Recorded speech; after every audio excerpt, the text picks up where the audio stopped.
All right, everyone. Well, welcome back to, I guess this would be official episode number 2 of the Archery Coach Cast. This is a new endeavor, I would say, for IAI, and that's International Archery Institute. Is an organization that Mr. Richard McCune, myself, and Larry Wise have put together to work on providing opportunities of archery education for the masses. So all of archery, it's not just a compound thing. It's not just a recurve thing. It's not just a longbow thing. It's an archery thing. So we are all about archery education. And this is part of our series of free training sessions that we are offering the archery community. So make sure that you guys check out IAI on Facebook, follow our page, make sure you check out our events, the upcoming live classes that are on the way. We'll talk about that a little bit more later on. And that's about it. So I do see that Coach Linda Beck has joined us. So I'm going to do some changes here, Larry, if you would like to take over the discussion, and I'm going to get Linda brought up on video. Very good. Yes. Thank you, everybody, for joining. It's great to have you.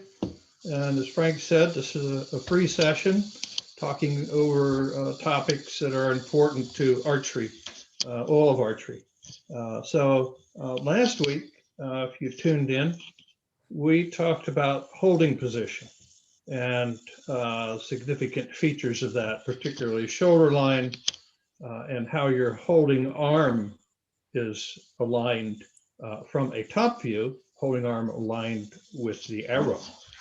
And we discussed the subtle differences between the compound holding position and the recurve holding position.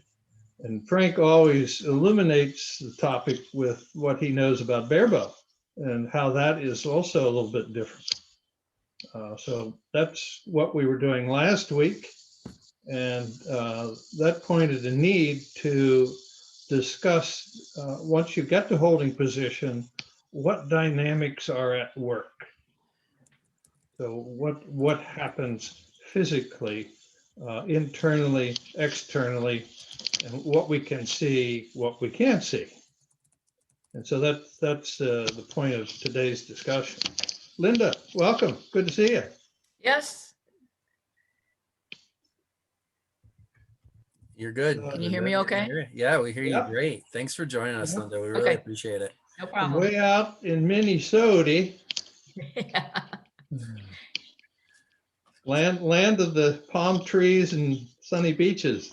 Yeah, right. It's still pretty white out. It is white. That's the only thing that's in common with the beaches. Yeah, our snow has mostly melted now with the rain we've had the past few days, so on. But you sent us some wind from Minnesota, Linda, so we're getting that today. Okay.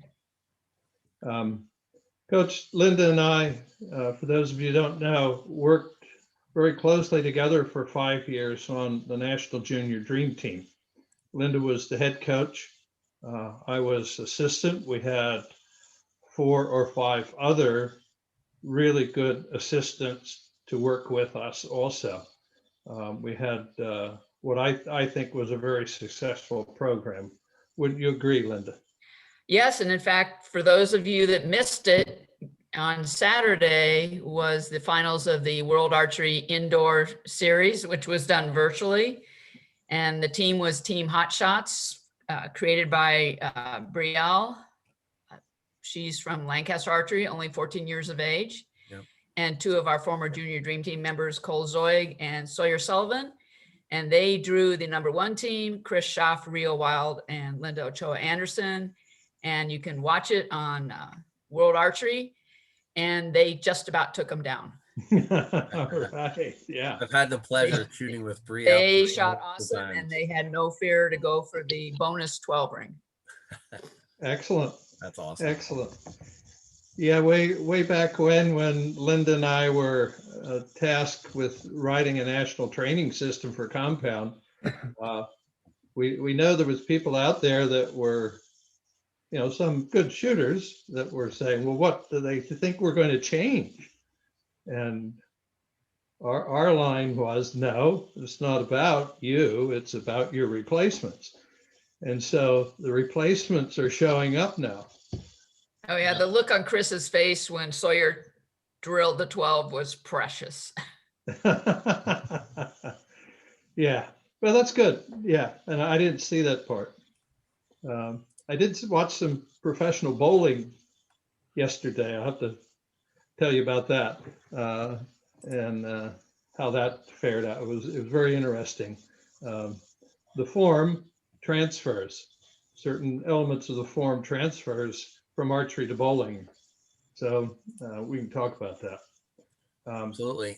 Larry, you should be able to share your screen when you're ready to get going with the presentation. Okay, let me see what I can come up with here.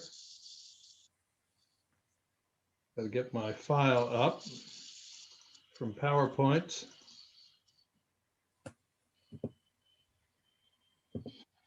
Okay. I think I'm back up here. Well, we see you. Yeah. Okay, but I gotta find out where the share button is.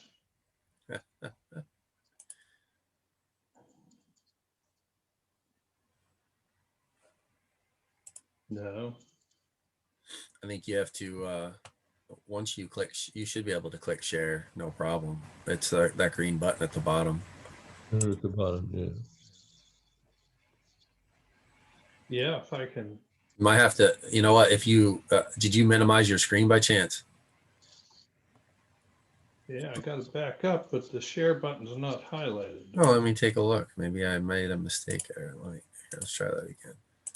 I know what I can do. Here, hold on 1 second, Larry. This will help. Yes. All right, Larry, take a look at it now.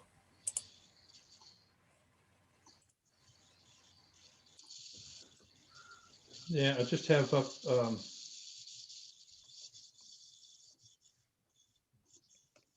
Gotta love Zoom. Yeah. I think I have the PowerPoint if I need to share it, and we can go that route too.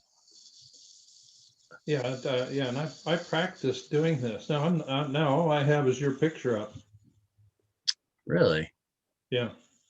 I don't know why that is. That's all right. I can share it. That's fine. No worries. You can start chatting. Let me just pull that up. Okay. Pretty sure I have that that presentation. Yep. No problem. Yeah. I love it. Technology. This is the world we live in. So, all right. Let me pull that up, Larry. You go ahead and. Yeah, it's back tension dynamics. Yep, I have it. Yeah, all I have on my screen now for Zoom is your picture. Well, that's not a bad thing, is it? No, I'm just kidding. I'm no comment. Any comments? No judgments. I know how fragile you are. No, yeah. I shoot Barebow. Trust me, I'm not fragile. Yeah. There's nothing fragile about shooting Barebow. Okay, I got everything back now. You do? Okay. Yeah, I saw. So If you still have the PowerPoint there, you should be able to, if you want to try, do you see the share button? yeah, let me get the file back up. But don't even, the file's probably still there if you didn't close it. I closed. Oh, okay. All right. Yeah, pull that back up because I would rather be able to you share it and Yeah, and then I can click on it. go from your side. Yeah. Okay. But I'm pulling it up as we speak, just as a backup.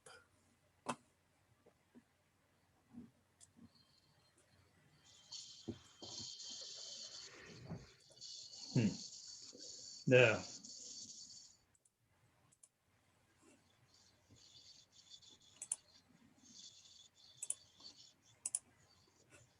No, I still don't have a share.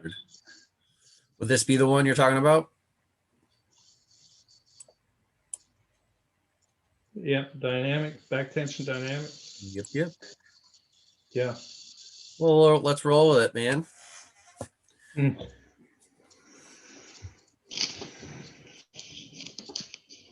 Loading up here. Yeah, it's when I set up my own meeting and practiced getting the files up on it, no problem, but Yeah. couldn't get back here, couldn't find a place for here. No worries. It's loading. So as this pulls up, I'll let everybody know these sessions. Originally, we were going to do them every 2 weeks because there was some of the people I coach wanted them to attend these sessions as a additional learning opportunity as an archer. The stuff that we talk about in a lot of these sessions, there's this idea, I guess, that archery, like everything's specific per discipline that you shoot, and that's just not the case. And the NTS is a system that's built that applies to all disciplines of archery. It's not, specific to compound. It's not specific to recurve. And I think Barebow because Barebow is unique in its endeavor that we shoot lower poundage, and sure, there are shooters that have shot well with a less than optimal form, we'll say. We sort of just bypass the fact that, well, it doesn't mean that you should always shoot that way. And you could be having adverse effects on your body, not really utilizing back tension dynamics, which is the importance of why you should continue your education, learn about this stuff, and go from there. So, that's why we're providing these free sessions, so that people have a way to learn about what their goals are in their sport that they're passionate about. If it's only 35 minutes, it's 35 minutes. You want to know more? Sign up for a class. Sales pitch. So, so with that being said, Larry and Linda, please chime in at any point in time that you wish. The floor is yours. Okay, so the point of our holding position discussion last week was to be in the right position so that you can load your back muscles appropriately and efficiently. So that is the most important thing that an archer does. Loads the appropriate back muscles and uses them then in a contraction and chest expanding operation that results in the release of the arrow. Okay, so what I've designed here is a PowerPoint, and next slide, please. And this pertains to compound. Okay, yeah, back up one, please. 1 second. Yeah. Going the wrong direction. There. Yep. This is a drawing that I've used quite a bit to show you some of the muscles that are loaded. Primary ones here are in red. There's the major and minor rhomboids. And the very highest one there, the top one, is attached to the top corner of the scapula, top inside corner of the scapula, and runs up into the neck and is attached to the upper cervical vertebrae. 3 or 4 that that levator scapula muscle attaches to. And so those are ones that need to be loaded, as well as the trapezius that lays over top of this and is cut away in this drawing. And some of the lower trapezius, which is showing in this drawing. So those are the primary muscles that we're going to load when we put ourselves into the proper holding position. So you need to be aware of that. So we have some definition here when we say back tension. These are the muscles that we're loading. Okay, what's next, Frank? Overhead view, first one. Okay, overhead view, right. And this, if you remember from last week, is a top view of a compound archer, typical, where the red shoulder line here, the back, the shoulder line, is coiled so that it's parallel to the arrow. Okay, we see the holding arm, and that forearm is in line with the arrow. This is the visual look that we want to get when we're building good form, looking for good form on a compound archer. Anything to add, Linda?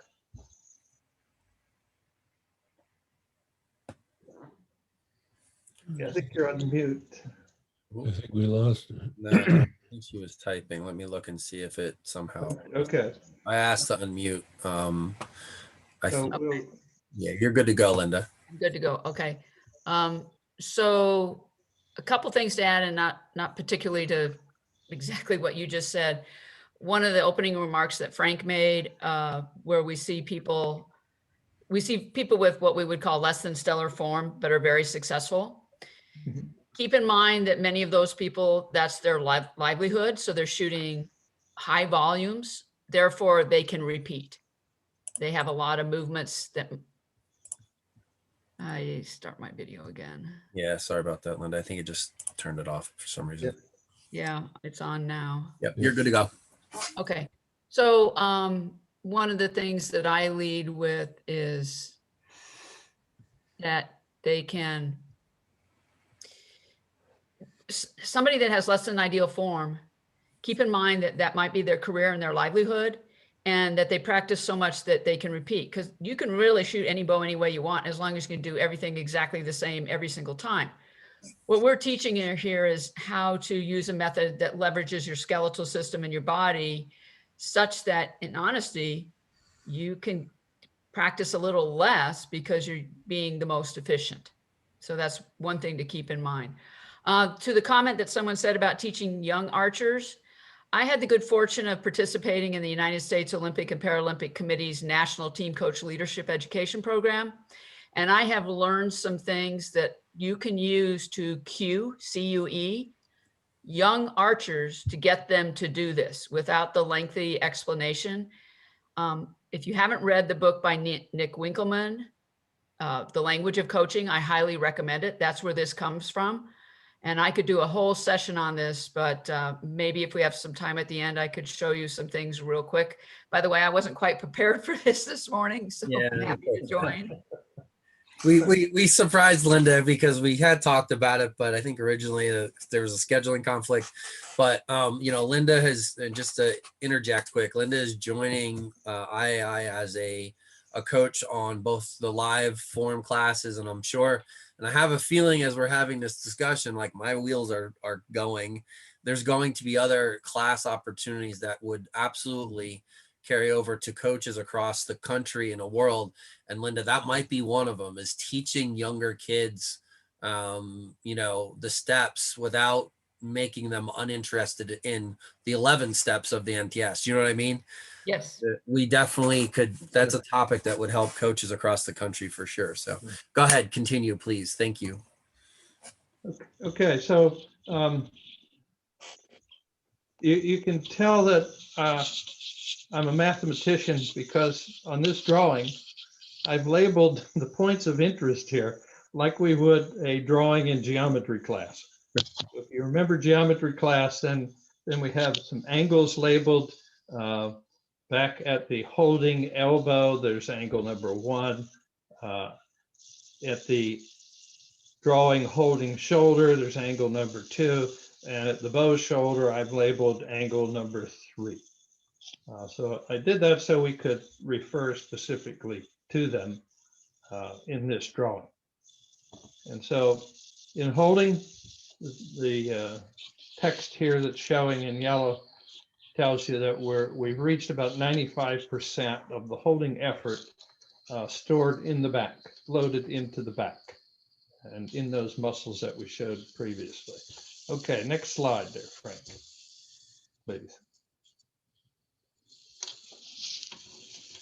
Okay, so what do we do with that load in the back?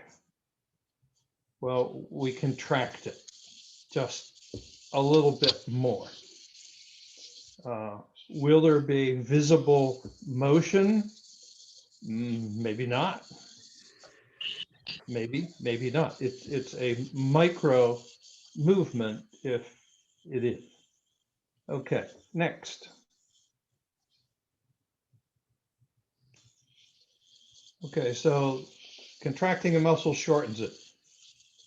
So there's muscles in the back then that are going to shorten. Well, that has an effect on the holding shoulder and the holding upper arm and lower arm, and that angle number 1. So next, please.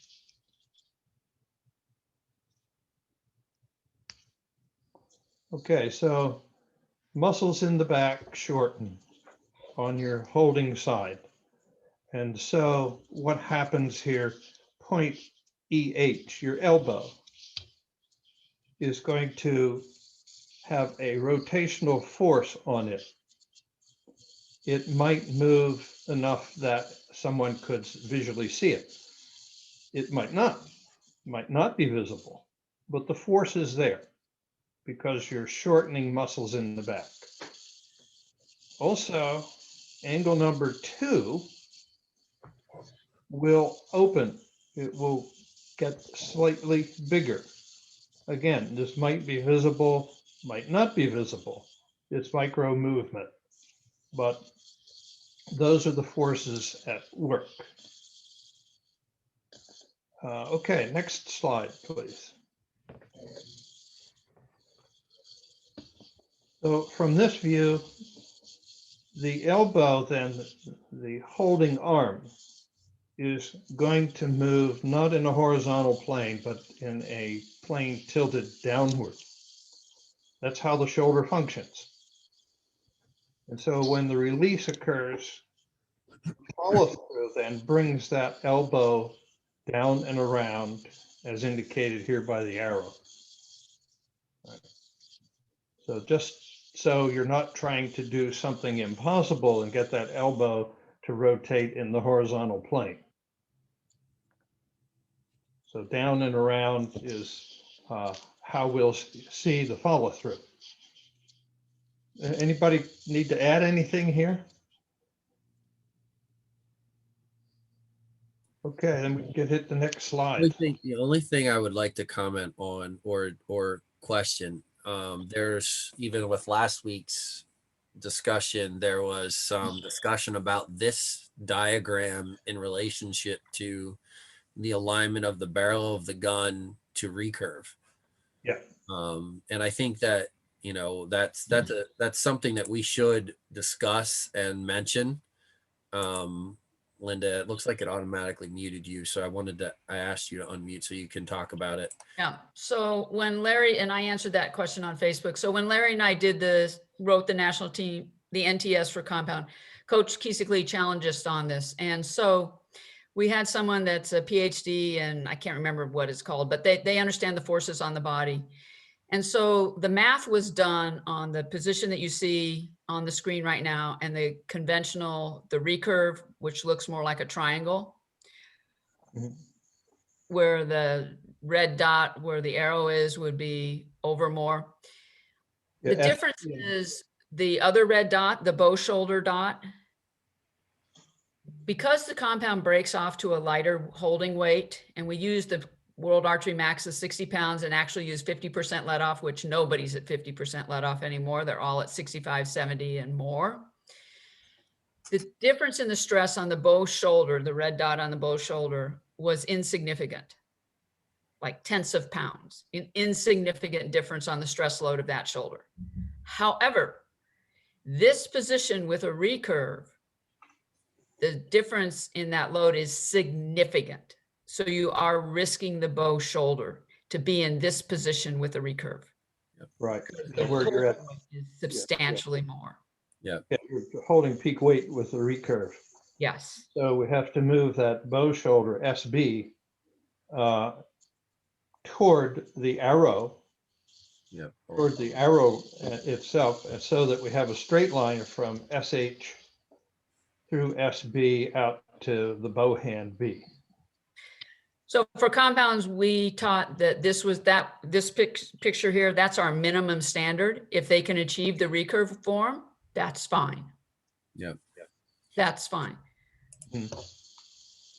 Right, and I have tried that with my compound, and maybe it's my old body, but when I try to move that, coil that bow shoulder around more to make a straight line to my bow hand, I find that my back muscles then don't work as effectively or as efficiently with the handheld back tension release aid, the hinge. Mm-hmm. So that's for me. Yep. So this position that we're showing here is highly effective.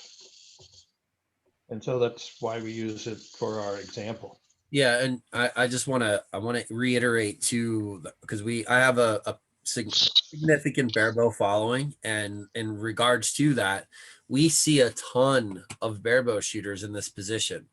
And again, Linda commented on it too. I mean, there's no barebow shooters shooting barebow for a living. I will go out and I will say that, but that's their primary competition format. That's what they shoot all the time, and that's why they make it repeatable. But the volume of arrows that they shoot in order to make it repeatable might be a little bit more than somebody that maybe has a more optimal biomechanical position.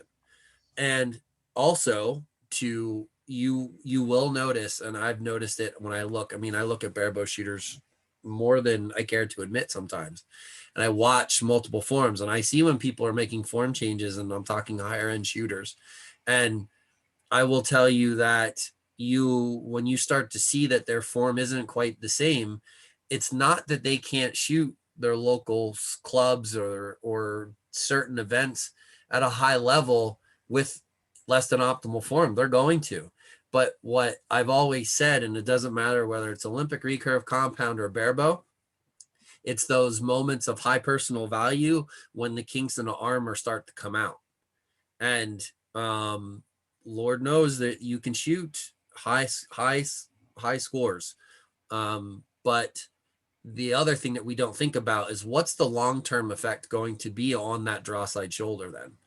What's going to happen in 20 years? Are you still going to be able to shoot, or are you going to be shooting 25 pounds instead of 40?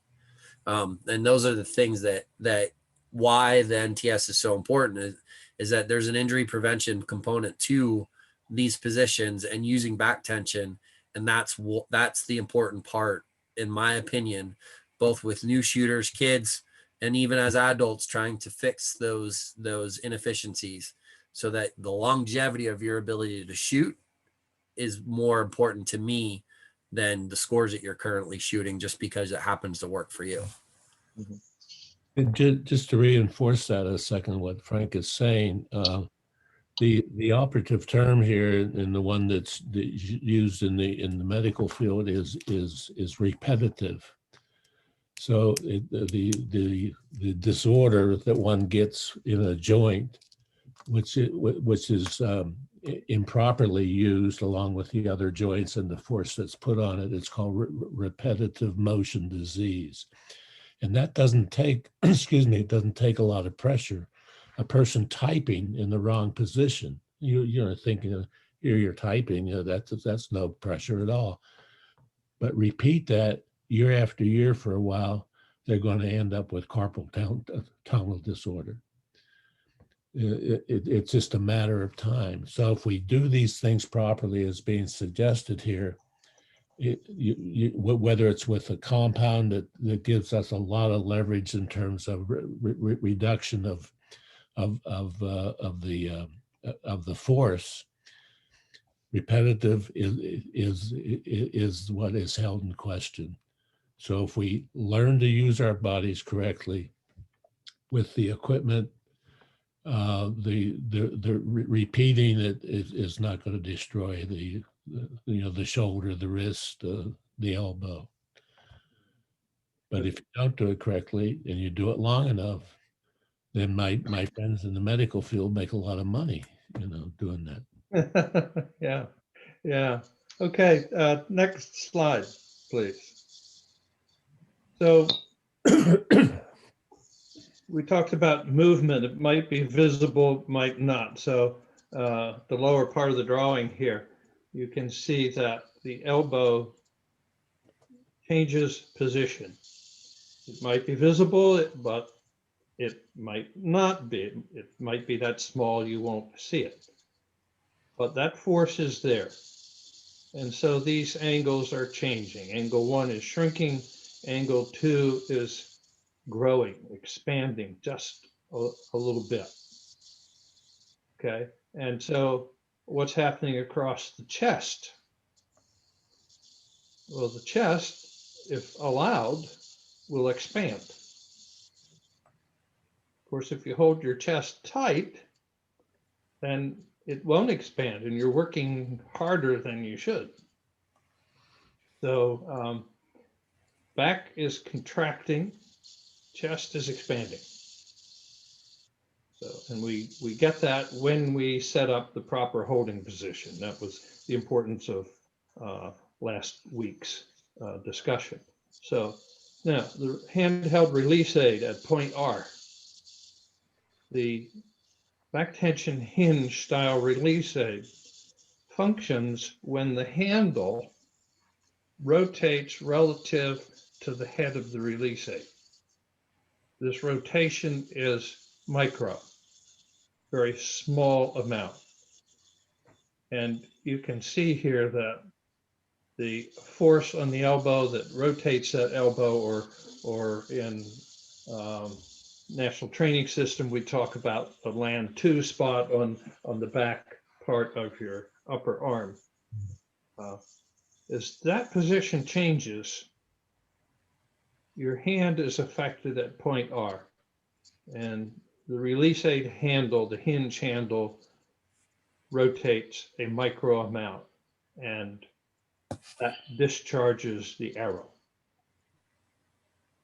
So you're consciously engaged with contracting in the back, allowing chest to expand, and the release aid handle is turning, and at some point it discharges the bowstring.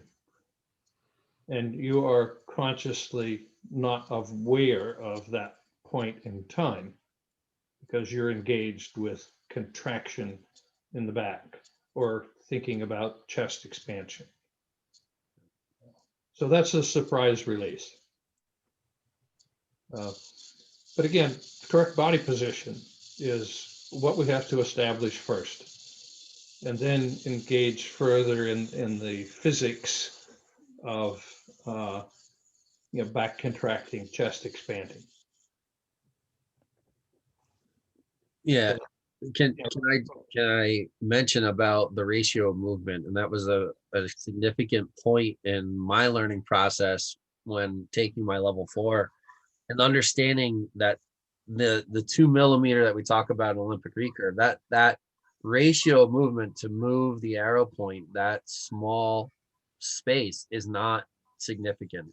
It's a very small amount, almost to the point with my absolute favorite explanation that I've heard about expansion was with the Shoot Like Me, I think is the name of the video with Brady. He talks about how when he gets the full draw and he starts to expand, the expansion it's not even a movement for him. He's holding, and his body's natural tendency with the change in the pressure and the tension in his body, maintaining tension and direction, it just happens. It's not a visible movement. It's not, and I think sometimes in some instances, coaches focus too much on the idea of a movement, that it has to be this big significant thing. It's not. It's a different mental focus, in my opinion, when you're talking about a finite movement. Yeah, Linda, maybe you can add something here for the recurve folks. I think Frank pretty much covered it. It's a very finite movement. I mean, one of the demonstrations that Coach Kiesigly has is, back up a minute, if you put your arms out, yeah, there we go. and I'm contracting my back. Yep. And you can see how much my fingers are moving. Unfortunately, I have too tight my clothing's not tight enough, but you We can can't see even it. really perceive my back is moving. Yeah. And that's what they mean by ratio of movement. It takes very little on the backside for a big movement on the front. You could also do it if you held something like an arrow. I can move very little down here where I'm holding it, Right. but the tip of it's going to move a ton. Yeah.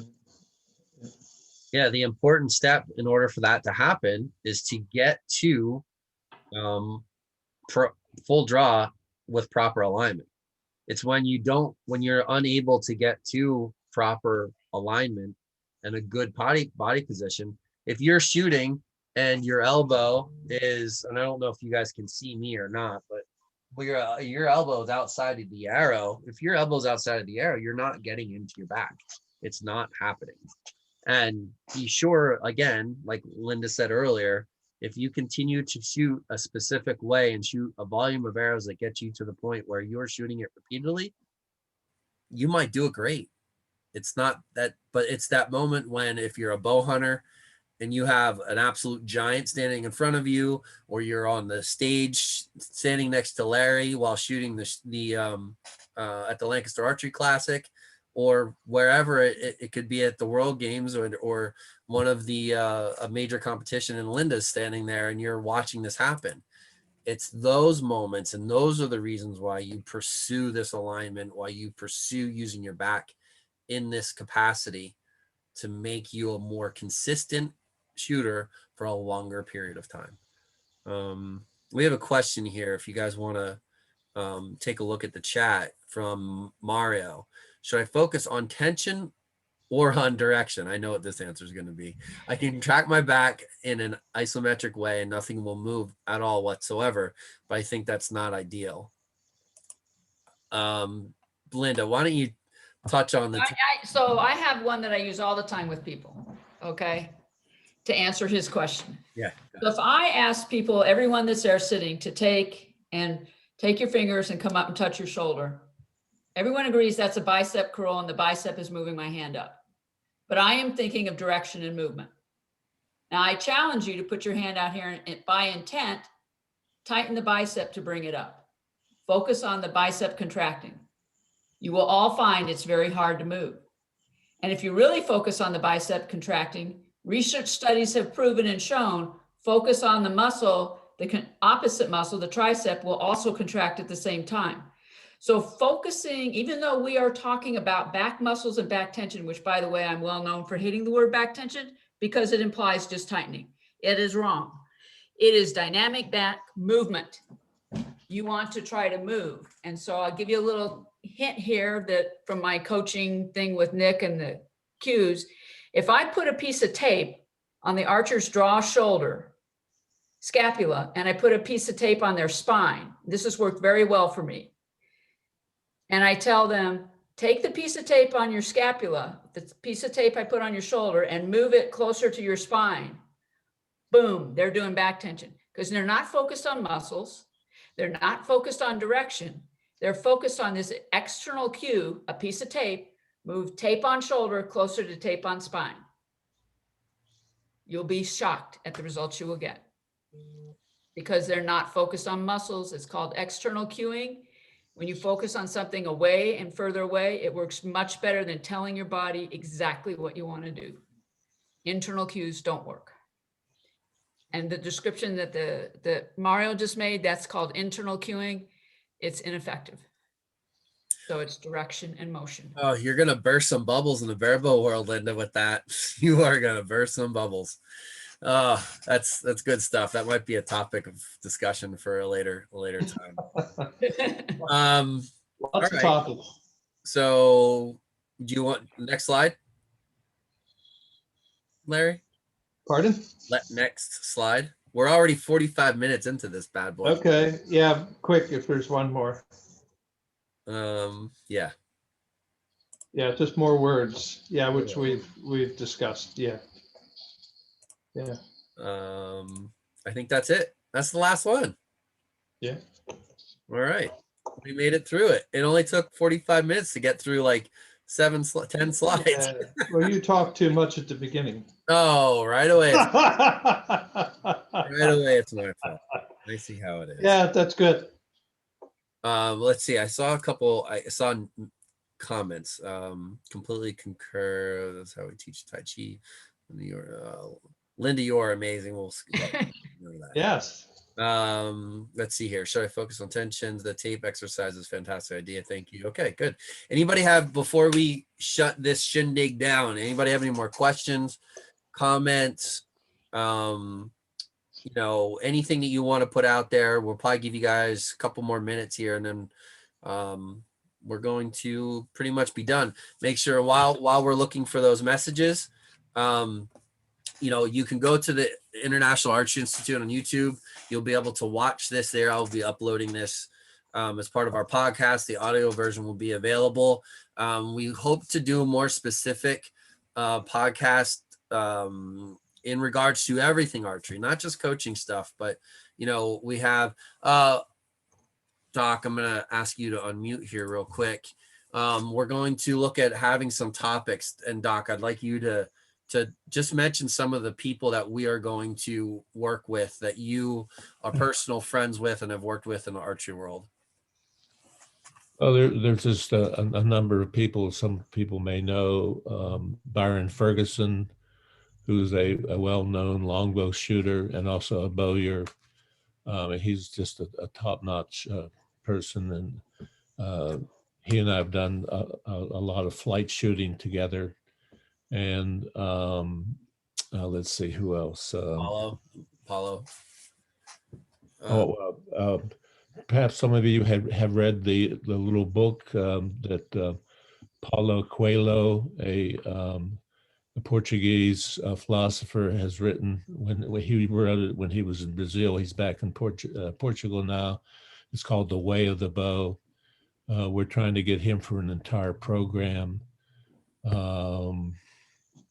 Who am I thinking of? Julia Bodie. Yeah. The Archery Hall of Fame. He is still a coach of the JOAD team that I'm sort of a coach involved in at the archery club I belong to. And she's laying off right now because of COVID. She hasn't been real active, but she's in her early 90s. And she is the woman, and she's in the Archery Hall of Fame because she is the person that started the collegiate teams, archery teams at Millersville University here in Pennsylvania, where she was the phys ed coach or phys ed professor, and I know her well, and I have probably over 100 people that I've had long discussions with over the years, because I always heard people saying, when I shoot, it makes me feel good. And being a researcher myself, and my doctorate really is in multi-generational family systems analysis, or psychoanalysis. It's a form of psychoanalysis. So I decided to track that. Just because a person has a good feeling is not something that this happens. It's biochemical, it's biomechanical, and so forth. And so we started to research that, and now we understand those processes, and have many people who can help us understand them better. So over time, and this is one of the reasons we put this together as a university, not just a series of programs that we can bring in guest speakers and do research.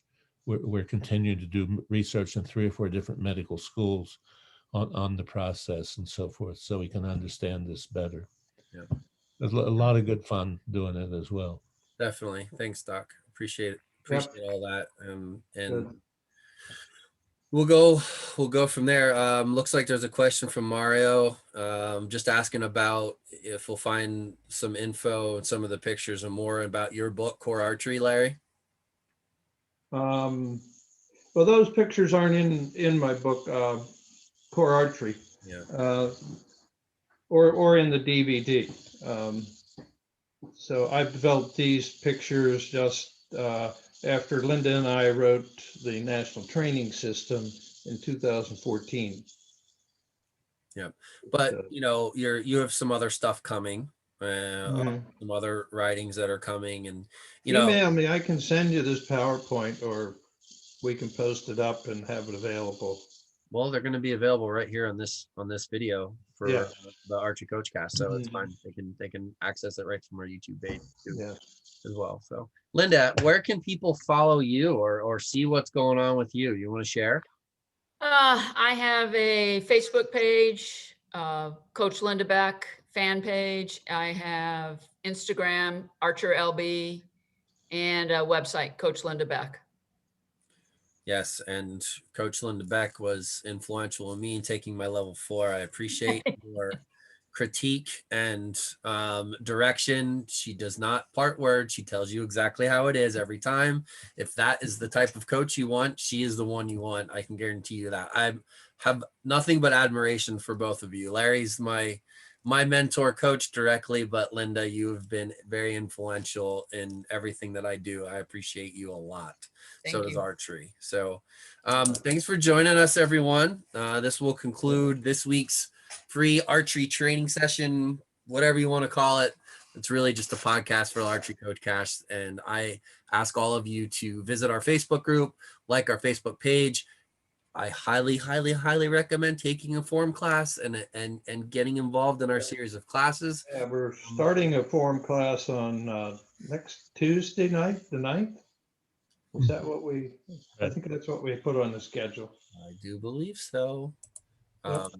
But Coach Linda Beck and Coach Larry Wise will be leading the next class. So sign up for that class, go through our Facebook page. All righty. Thanks everyone for joining us, and